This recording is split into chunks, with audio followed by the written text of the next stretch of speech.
తెలుగుదేశం, జనసేన మధ్య మంచి స్నేహం ఉందని పొలిటికల్ వర్గాల్లో మంచి నమ్మకం ఉంది. అయితే ఇప్పుడు తెలుగుదేశం పార్టీ తమ బరువును మీరు మోయాలంటూ జనసేనను ట్యూన్ చేస్తున్నట్లు రాజకీయ వర్గాల్లో చర్చ జరుగుతోంది. మరో 15 నుంచి 20 ఏళ్ల వరకు మనమే అధికారంలో ఉంటామని ఇటీవల పవన్ కళ్యాణ్ చెప్పారు. అయితే ఇక్కడ మనమే అంటే ఎవరు? తెలుగుదేశం పార్టీయా లేక జనసేన అన్న సంశయం జన సైనికుల్లో కలుగుతోంది.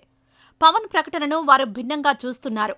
అలాగే ఎంతసేపు ఆ రెండు సామాజిక వర్గాలేనా రాష్ట్రాన్ని పరిపాలించేది, మిగిలిన వారికి అధికారం దక్కకూడదా అని ఎన్నో సందర్భాల్లో పవన్ కళ్యాణ్ ప్రశ్నించారు.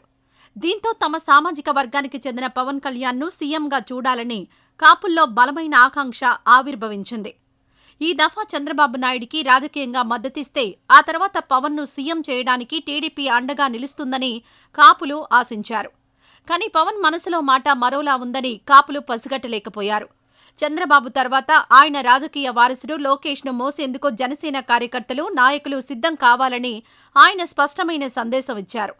ఏడాది పాలన పూర్తయిన సందర్భంగా నిర్వహించిన సమావేశంలో పవన్ ప్రసంగం జనసేన శ్రేణులకు షాక్ ఇచ్చింది.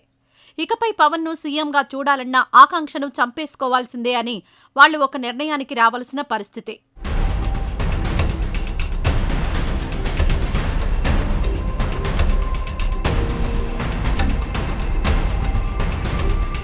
ఆంధ్రప్రదేశ్లో జగన్ ప్రభుత్వం మళ్లీ రానివ్వం, మీకు భరోసా ఇస్తున్నానని పవన్ కళ్యాణ్ పలు సందర్భాల్లో చెప్పారు.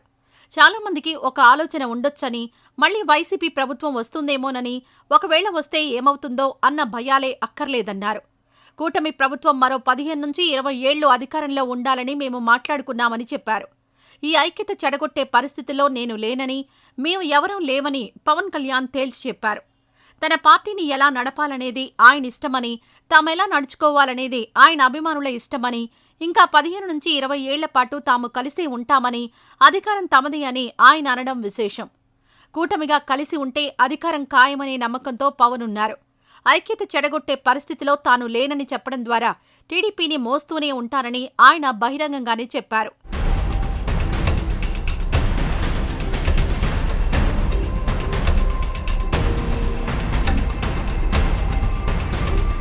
పవన్ను రాజకీయంగా ఉన్నత స్థానంలో చూడాలని ఇంకా ఎవరైనా ఆయన అభిమానులు అనుకుంటుంటే ఆ కోరికను ఇప్పుడే చంపేసుకోవడం మంచిదన్న అభిప్రాయం వ్యక్తమవుతోంది.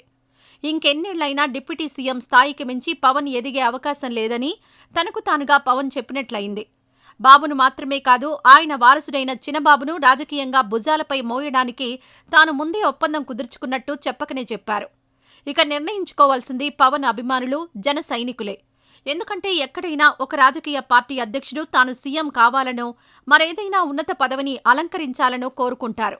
కానీ తనకు ఏమాత్రం నచ్చని వైఎస్ జగన్మోహన్ రెడ్డిని ఎట్టి పరిస్థితుల్లోనూ సీఎం కానివ్వకూడదనే అక్కసుతో ఎల్లకాలం చంద్రబాబు ఆయన తనయుణ్ణి మోస్తానని చెప్పడం ఒక్క పవన్ కళ్యాణ్కే చెల్లుతుంది. వ్యక్తిగత ద్వేషంతో రాజకీయంగా తాను మాత్రమే కాకుండా తనను అభిమానించే కార్యకర్తల్ని కూడా రాజకీయ బానిసలు చేయాలనుకోవడం ఆలోచనే భయపెడుతోంది. పవన్కు బానిస స్పృహ లేకపోవచ్చు. ఆయన అభిమానులకు ఆత్మాభిమానం పుష్కలం. పవన్లా వాళ్లు ఆలోచిస్తారని అనుకోలేం.